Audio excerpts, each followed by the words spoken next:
No início de 2025 embarquei numa leitura inesperada.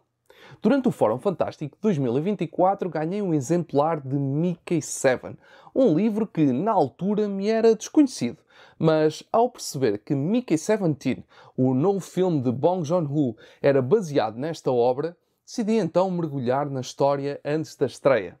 E essa escolha revelou-se interessante, porque o livro e o filme partilham a mesma base narrativa, mas percorrem caminhos distintos.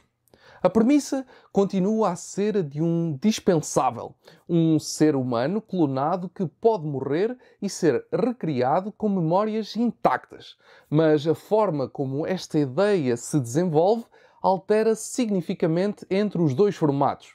A questão não é apenas se as mudanças são boas ou más, mas sim como transformam a experiência de quem conhece a história original. E, para mim, essa diferença acabou por não ser um obstáculo.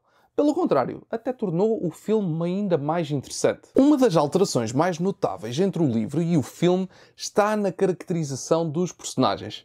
Bong Joon-ho não se limitou a adaptar a história. Ele moldou as dinâmicas entre as figuras centrais para servir a sua visão cinematográfica. A personalidade de Mickey é uma peça central nesta transformação. O protagonista continua a ser o coração da história, mas a forma como ele encara a sua existência e interage com os outros reflete a abordagem distinta do realizador.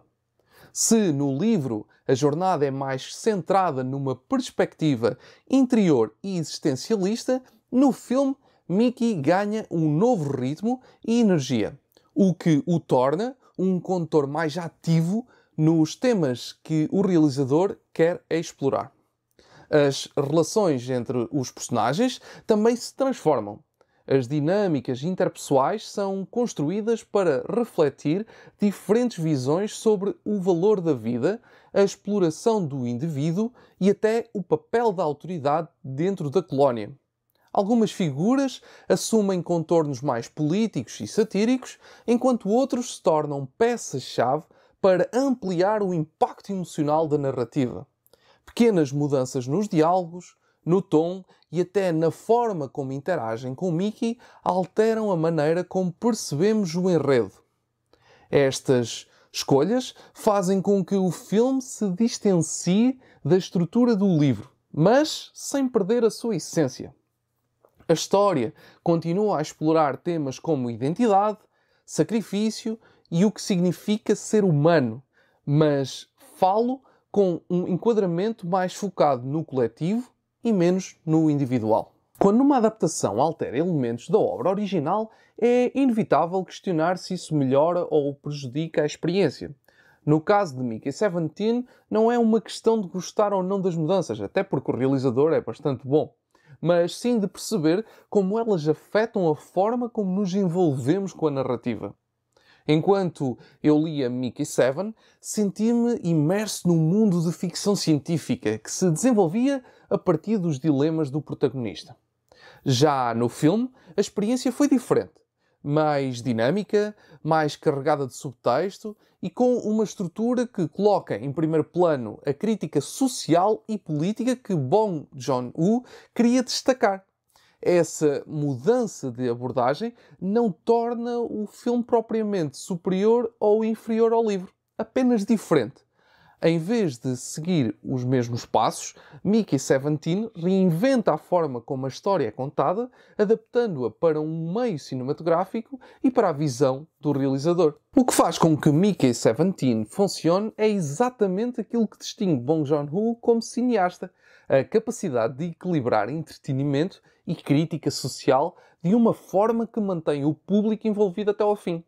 A cinematografia e os efeitos especiais ajudam a construir um mundo visualmente apelativo e credível, sem perder o tom satírico e reflexivo que marca o filme. As interações entre os personagens tornam-se mais carregadas de significado, contribuindo para o peso da história e para a mensagem que o realizador quer transmitir.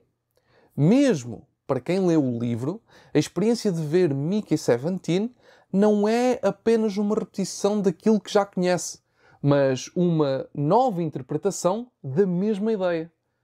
As alterações não desvalorizam o material original, mas reconfiguram-no para um novo público e para uma nova linguagem narrativa. Mickey 17 é um ótimo exemplo de como uma adaptação pode respeitar a essência de uma história sem se prender a ela.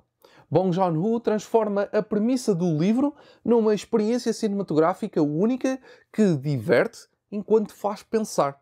Se procuras um filme de ficção científica com camadas, que mistura filosofia, sátira e um toque de ação, vale a pena assistir. Se já leste o livro, entra nesta experiência com a mente aberta. As mudanças não desvalorizam a história, apenas a conduzem por um caminho diferente.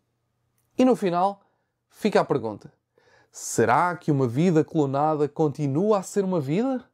E mais do que isso, será que já vivemos num sistema onde a individualidade é cada vez mais dispensável?